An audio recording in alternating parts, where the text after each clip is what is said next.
In this one we'll have a look at passing our promotions into the promotions filter apply method, and we'll think about how we can apply some type safety there. And then what we'll do is we'll have a little bit of a tidy up, make sure that everything that we've got so far is working the way that we want it to and is being returned in the format that we want it to before we actually go and work on this promotions filter apply method, which is going to be really where a lot of all the more complex logic takes place. So before we get into that, I just want to make sure that everything else is all taken care of first. Choose high definition for the best viewing experience, and if you'd like to join a growing group of software developers and take your skills to a new level, all you need to do is subscribe, click the little notification icon, and welcome. So we know that here if we get some promotions back, it's going to be in an array format, and then we're going to pass that into the apply method. But how do we actually apply some type safety to make sure that our array only contains promotions? Performing this query here, that we know that we're actually going to get back promotion entities or null. Okay, we know that that works. However, we should approach this with the mindset of this unit working in isolation without thinking of what's being passed in. How can we make sure that this unit will always only work if it's passed an array of promotion objects? And so in PHP currently at the time of recording, there's nothing actually built in where you can enforce an array of a particular type of object. However, there are workarounds which you can use, and so let me show you how we can do that. We can use variadic arguments. What does that mean? So here for the second argument, so we'll start out with the interface.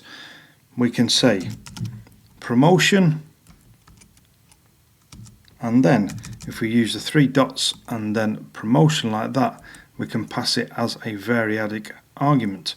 And so we need to go and do the same thing to our lowest price filter. So here as the second argument, promotion dot dot dot promotion, and then the final piece of the jigsaw is to go where it's actually being invoked.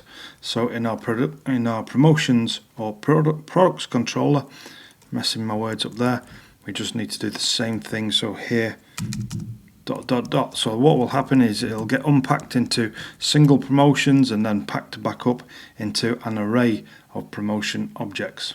So in Postman, let's fire off a request and see what happens. Okay, so I've got a 500 internal server error, and it's saying a circular reference has been detected when serializing the object of class product. Okay, back to our code. So we only serialize anything here, which is on line 57 of our products controller, and it says we're trying to serialize a product and that we're getting a circular reference. Let's go and look at our product. And so the problem really lies here, where we have a product and then it's making a reference to product promotions, but a product promotion then makes a reference back to product. And so we're not actually using this, so we can go for a quick win here by actually just removing this, because if you remember what we did, we actually said we're going to use the product promotion in the promotion entity, but we've not actually used it here. And so let's just comment out this reference for the time being, and we'll go and find all references to it.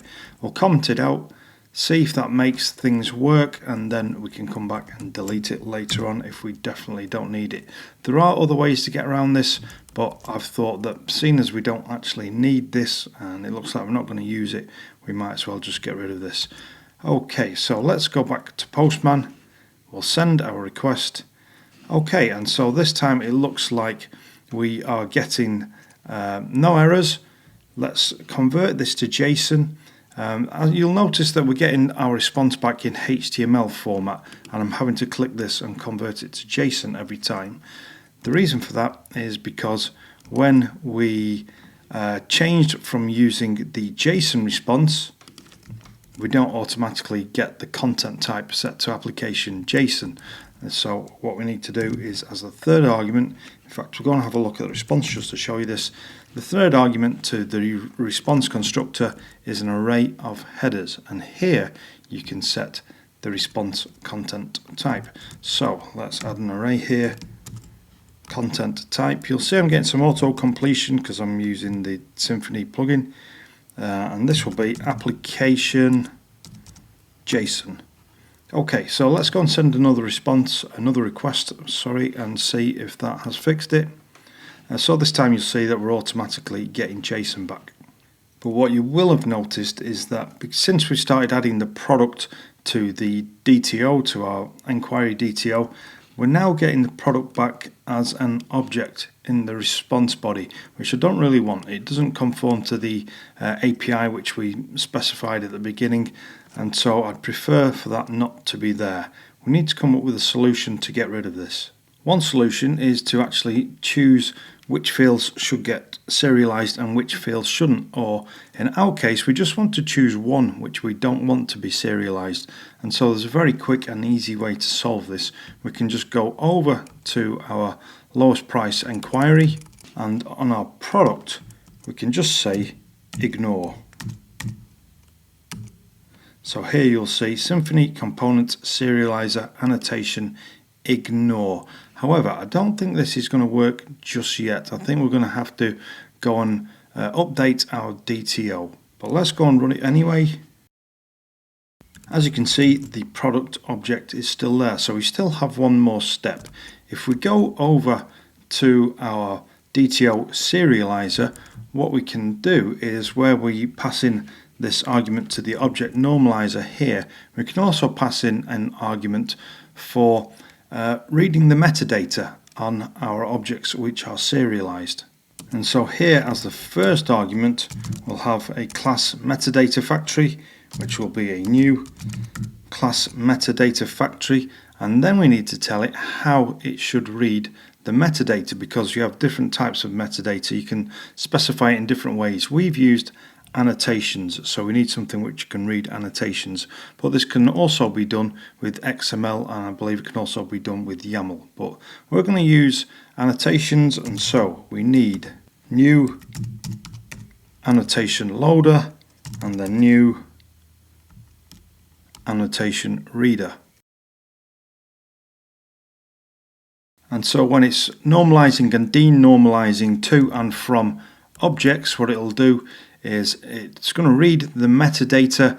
We've said we want you to look at annotations to read the metadata on those classes, on those objects, and then do what you need to do that way. Which now means if we go back to our lowest price inquiry, we've specified our metadata using annotations like so. So hopefully this little ignore annotation that we've put here should be read. We should be able to go to Postman and send the request, and hopefully that product object will now have gone.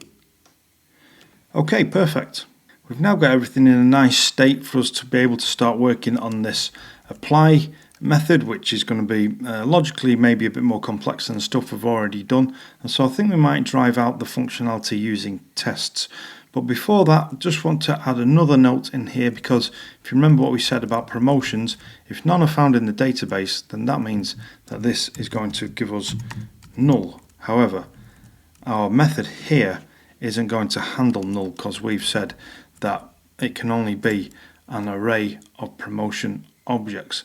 And so what we're going to need to do is put some handling in here in case we get null back, because if there are no promotions, then there's probably no point actually calling the apply method or taking the process any further. If there are no promotions, then we can't really do anything or send anything back which is of any relevance to the user, and so maybe at that point we'll actually send a response back.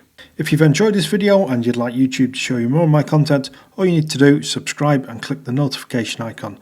And also, if you're interested in my full-length courses, then make sure you check out my site at garyclarke.tech. I'll leave a link on the screen and in the description.